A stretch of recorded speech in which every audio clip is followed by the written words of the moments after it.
नमस्ते, तपाईहरूलाई travel with Kavin च्यानलमा स्वागत छ। आज हामी पेन्सिल्भेनियाको राजधानी ह्यारिसबर्ग सहरको मुख्य केन्द्र अथवा डाउनटाउन घुम्न जाँदैछौँ। तपाईहरूलाई म आज डाउनटाउनभित्र के छ, त्यहाँको रोचक कुराहरू के छन्, सबै कुराहरू देखाउने छु। मसँग हिँड्नु होला है त।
नमस्ते। आज म अमेरिकाको पेन्सिल्भेनिया राज्यको राजधानी ह्यारिसबर्ग डाउनटाउनमा छु। पहिलो नजरमा यो एउटा शान्त र सामान्य अमेरिका सहर जस्तो देख्न सक्छ, तर यसको इतिहास यसको रोचक छ कि यदि केही राजनीतिक निर्णय नभएको भए अथवा केही फरक राजनीतिक निर्णय नभएको भए आज संसारको सबैभन्दा शक्तिशाली देशको अमेरिकाको राजधानी बन्ने सहर हुन्थ्यो यो ह्यारिसबर्ग सहर। हामी अहिले जुन सडकमा हिँडिरहेको छौँ यो 200 वर्ष अगाडि घोडा बग्गी र व्यापारीहरूको भिडभाड हुने एरिया थियो। आज कार र अत्याधुनिक भवनहरू छन्, तर 1700 को दशकमा यो क्षेत्र अमेरिकाको सीमावर्ती सेटलमेन्ट फ्रन्टियर सेटलमेन्टको रूपमा चिनिन्थ्यो। त्यही बेला स्केनर रिभर पार गर्दै ठुलो चुनौती थियो। न त यहाँ पुल थियो न त आधुनिक यातायात थियो, तर यही समयमा जन ह्यारिस नामका एक व्यापारीले यहाँ फेरी सेवा गरे। नदी पार गर्न चाहनेहरू यहाँ आउँथे, व्यापार बढ्दै गयो, मानिसहरूको आवागमन बढ्दै गयो र बिस्तारै एउटा सानो नदीको किनारको बस्ती सहर रूपान्तर हुन थाल्यो। यही कारण ह्यारिसबर्ग सहरको जन्म भयो। तपाईले यो देख्नु भएको भवन ह्यारिसबर्गको यो संसद भवन हो, क्यापिटल हिल बिल्डिङ भन्छ यसलाई। 1800 को दशकको सुरुवातमा पेन्सिल्भेनियाले आफ्नो राजधानी सार्ने निर्णय गर्यो। त्यो समय राजधानी फिलाडेल्फिया सहर थियो, जुन एकदमै ठुलो सहर थियो। ह्यारिसबर्ग भौगोलिक रूपमा उपयुक्त देखियो। 1812 मा ह्यारिसबर्गको आधिकारिक रूपमा पेन्सिल्भेनियाको राजधानी बन्न पुग्यो। त्यसपछि यो सहरको महत्त्व झन् बढ्दै गयो। तपाईँ यो बिल्डिङ देख्न सक्नुहुन्छ, एकदमै राम्रो।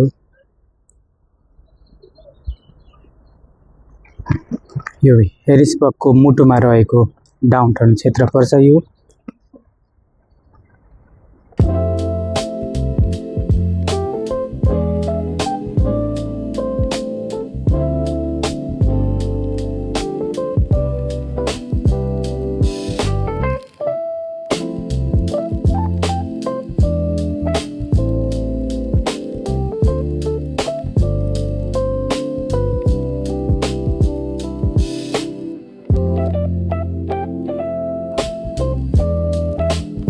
पर्यटकहरू त आउनुहुन्न। सबैभन्दा रोचक कुरा के हो भने यहाँ धेरै पर्यटकहरू नआउँदा पनि ह्यारिसबर्ग अमेरिकामा सबैभन्दा अन्डररेटेड सिटीमा पर्छ।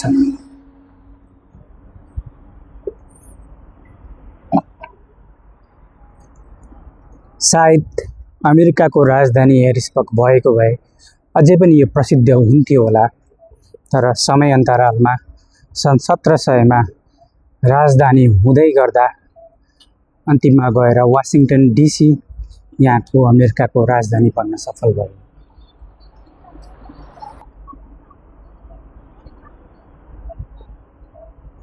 यहाँ भवनहरू एकदम आकर्षक छन् यहाँका, मानौँ हामी कुनै एउटा भव्य सहरको बिचमा हिँडिरहेको भान हुन्छ। न त यो ह्यारिसबर्ग डाउनटाउन त्यत्रो ठुलो सिटीको रूपमा मानिँदैन। यहाँभन्दा धेरै ठुला ठुला सहरहरू पनि छन्, तर पनि यो एक किसिमले हेर्दाखेरि शान्त सानो भए पनि एकदम भव्य देखिन्छ।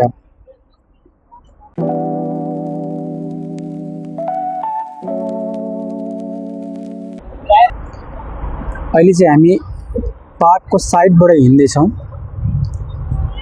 साइडमा एउटा पार्क छ र साइडको छेउछाउमा बाटो छ। पार्क एकदमै शान्त छ, रमाइलो छ। साँझमा हिँड्नको लागि, इभिनिङ वाक गर्न अथवा मर्निङ वाक गर्नको लागि एकदमै राम्रो पार्क छ यो।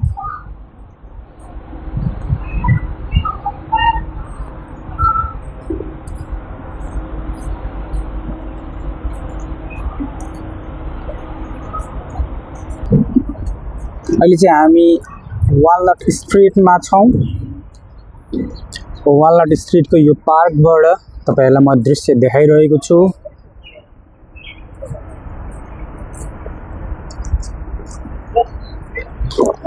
डाउनटाउन भए पनि यो त्यस्तो भिडभाड भएको सहरको रूपमा चाहिँ परिचित छैन। त्यस्तो धेरै मान्छेको भिडभाड पनि छैन, शान्त छ। हिँड्नको लागि मनोरम दृश्यहरू छन्।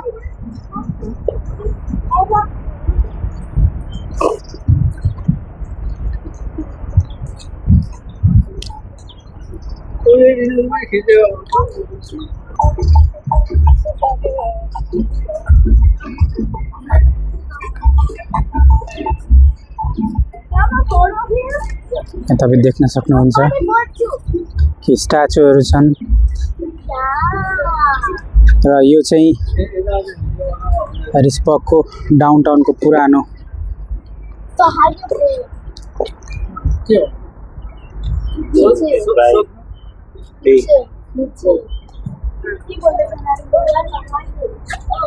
एकदम राम्रो छ यो दृश्य। यो डाउनटाउन सहर हामी पैदल हिँडेरै यात्रा तय गर्न सक्छौँ। त्यस्तो धेरै ठुलो छैन, सानो सानो छ। लगभग हामी आधी घन्टा हिँड्यौँ भने यो डाउनटाउन पुरै हामी पार गर्न सक्छौँ।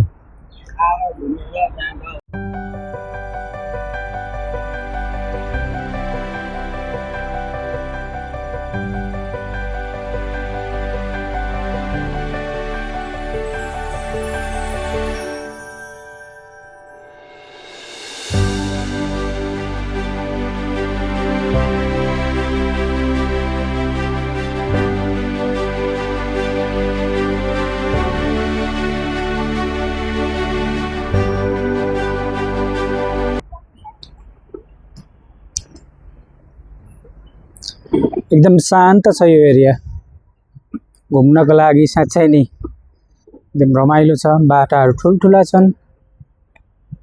म तपाईहरुलाई म यहाँ एउटा फाउन्टेन, वाटर फाउन्टेनको तर्फ लाँदैछु।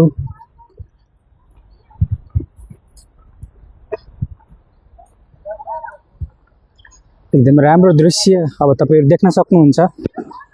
एकदमै राम्रो, हेर्नको लागि मनोरम दृश्य। यो क्यापिटल हिल बिल्डिङको ठ्याक्कै हामी पछाडिपट्टिको एरियामा छौँ र यो वाटर फाउन्टेन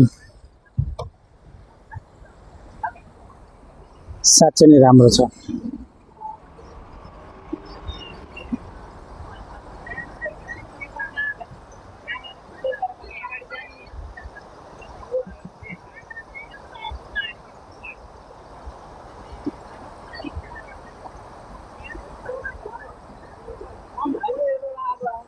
यो पछाडिपट्टिको दृश्य तपाईले देख्नुभयो। अघि मैले सुरुवात गरेको एरिया क्यापिटल बिल्डिङको पछाडिपट्टिको दृश्य, यो वाटर फाउन्टेन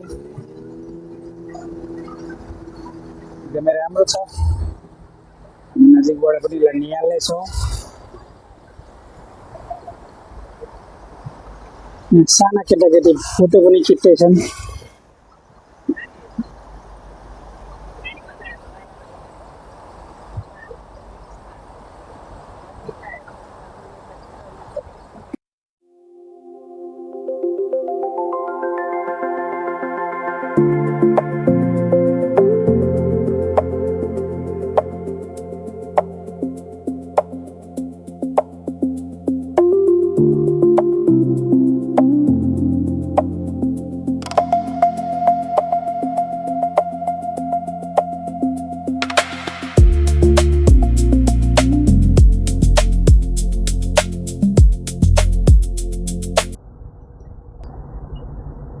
यो चाहिँ पेन्सिल्भेनिया क्यापिटल कम्प्लेक्स जुन बिल्डिङ छ त्यसको वरिपरि छौँ हामी।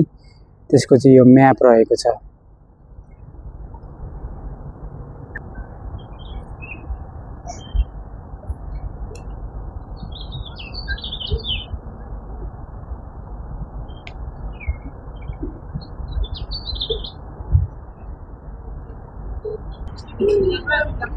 लोखर के हेर्नुहोस्।